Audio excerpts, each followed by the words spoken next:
ابو بکر صدیق رضی اللہ تعالیٰ عنہ نے فرمایا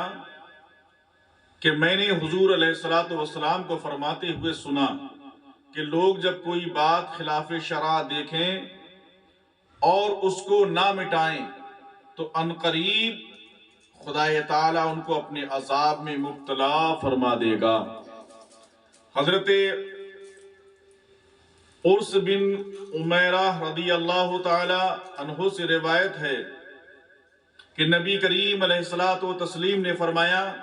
کہ جب کسی جگہ کوئی گناہ کیا جائے تو دو شخص وہاں حاضر ہو مگر اسے وہ ناپسند سمجھتا ہو تو وہ اس آدمی کی مثل ہے جو وہاں موجود نہیں، اور جو شخص وہاں موجود نہ ہو لیکن اس کو پسند کرتا ہو تو وہ اس آدمی کی مثل ہے جو وہاں موجود ہو۔ حضرت جابر رضی اللہ تعالیٰ عنہ نے کہا کہ رسول کریم علیہ الصلوۃ والتسلیم نے فرمایا کہ خدا تعالیٰ نے جبریل علیہ السلام کو حکم دیا کہ فلاں شہر کو جو ایسا اور ایسا ہے اس کے باشندوں سمیت الٹ دو۔ جبریل علیہ السلام نے عرض کیا کہ اے میرے پروردگار، ان باشندوں میں تیرا فلاں بندہ بھی ہے جس نے ایک لمحہ بھی تیری نافرمانی نہیں کی ہے۔ تو خدائے تعالیٰ نے حکم فرمایا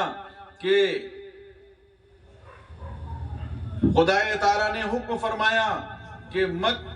مکر حکم دیتا ہوں، یعنی اس پر اور کل باشندوں پر کہ شہر کو الٹ دو، یعنی میں خدا تعالیٰ نے حکم فرمایا کہ میں حکم دیتا ہوں کہ اس پر اور کل باشندوں پر شہر کو الٹ دو، اس لیے کہ اس کا چہرہ گناہوں کو دیکھ کر میری خوشنودی کے لیے ایک لمحہ بھی متغیر نہیں ہوا۔ اللہ اکبر۔ حضرت انس رضی اللہ تعالیٰ عنہ سے روایت ہے کہ حضور علیہ الصلوۃ والسلام نے فرمایا کہ میں نے معراج کی شب یعنی معراج کی رات میں نے دیکھا کہ کچھ لوگوں کے ہونٹ آگ کی قینچیوں سے کاٹے جا رہے ہیں۔ میں نے پوچھا جبرائیل یہ کون لوگ ہیں؟ انہوں نے کہا آپ کی امت کے خطیب اور واعظ ہیں جو لوگوں کو نیکی کی ہدایت کرتے تھے اور اپنے آپ کو بھول جاتے تھے، یعنی خود نیک کام نہیں کرتے تھے۔ اللہ اکبر۔ حضرت اسامہ رضی اللہ تعالیٰ عنہ نے کہا کہ رسول کریم علیہ الصلوۃ والتسلیم نے فرمایا کہ قیامت کے دن ایک شخص کو لا کر جہنم میں ڈال دیا جائے گا تو اس کی آنتیں فوراً پیٹ سے نکل کر آگ میں گر پڑیں گی، پھر وہ انہیں پیسے گا، یعنی ان کے گرد چکر کاٹے گا جیسے پن چکی کا گدھا آٹا پیستا ہے، تو دوزخی یہ دیکھ کر اس کے پاس جمع ہو جائیں گے اور اس سے کہیں گے اے فلاں تیرا کیا حال ہے، یعنی یہ تو کیا کر رہا ہے؟ کیا تو ہم کو نیک کام کرنے اور برے کام سے باز رہنے کا حکم نہیں دیتا تھا؟ وہ کہے گا ہاں میں تم کو نیک کام کا حکم دیتا تھا اور خود اس کو نہیں کرتا تھا، اور برے کام سے تم کو روکتا تھا اور خود اس کو میں کیا کرتا تھا۔ حضرت شیخ عبدالحق محدث دہلوی رحمت اللہ تعالی علیہ اس حدیث پاک کے تحت فرماتے ہیں، آپ فرماتے ہیں کہ دوسروں کو امر نہیں کرنا اور خود اس پر عمل نہ کرنا موجب عذاب ہے، لیکن یہ عذاب عمل نہ کرنے کی وجہ سے ہے، امر نہیں کی وجہ سے نہیں ہے، اس لیے کہ اگر امر نہیں کرے گا تو دو واجب ترک کرنے کے سبب اور زیادہ مستحق عذاب ہوگا۔ اللہ اکبر۔ اسی لیے خود بھی عمل کیا جائے اور دوسروں کو غلط باتوں سے روکا جائے، بلکہ امر بالمعروف کے واجب ہونے میں خود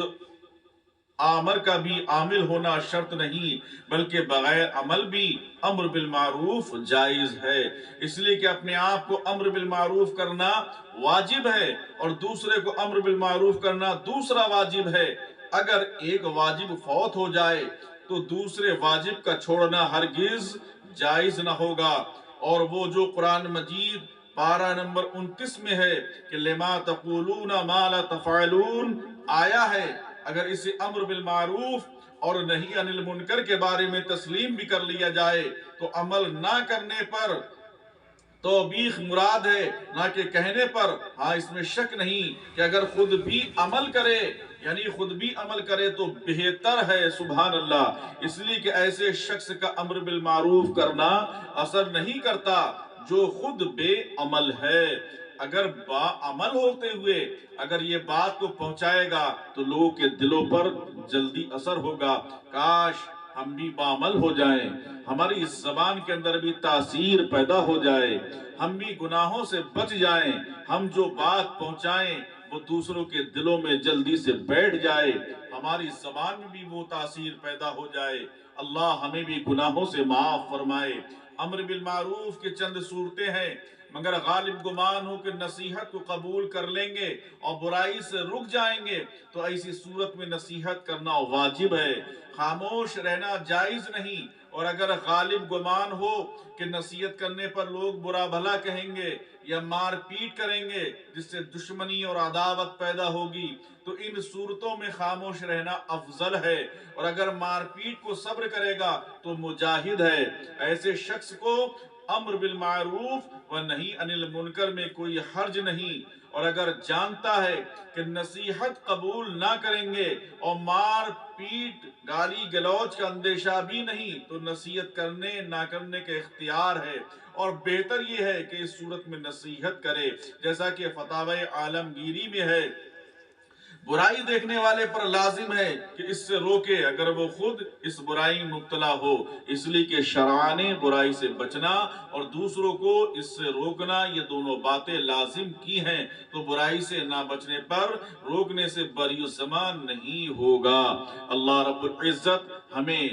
دوسروں کی برائیاں روکنے کی توفیق عطا فرمائے اور خود ہمیں صحیح طریقے سے عمل کرنے کی توفیق رفیق عطا فرمائے۔ وآخر دعوانا ان الحمدللہ رب العالمین۔